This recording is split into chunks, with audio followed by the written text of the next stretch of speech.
நளனும் தமயந்தியும் அரண்மனையில் மகிழ்ச்சியோடு வாழ்கிறார்கள். சுயம்வரத்தில் நளனிடம் தோற்ற சனி பகவான் பொறாமையால் எப்படியாவது நளனை துன்புறுத்த வேண்டும் என்று வாய்ப்புக்காக காத்திருந்தார்.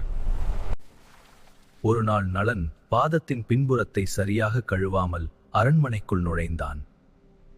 அதுவே சனிக்கு கிடைத்த வாய்ப்பாயிற்று. வா நளனே, நான் வென்றால் எனக்கு நாட்டை பரிசாக கொடுக்க வேண்டும்.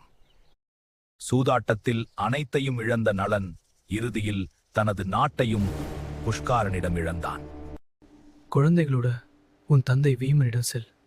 நான் உங்களுடனே வருவேன்.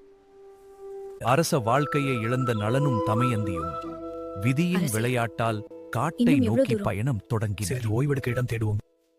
மனைவி துன்பப்படுவதைக் கண்ட நளனின் மனம் உடைந்தது. என்னை விட்டு சென்றால்தான் அவள் நிம்மதியாக வாழ முடியும். நலா, எங்கே போனீர்கள்? நலனே, எங்கே போனீர்கள்?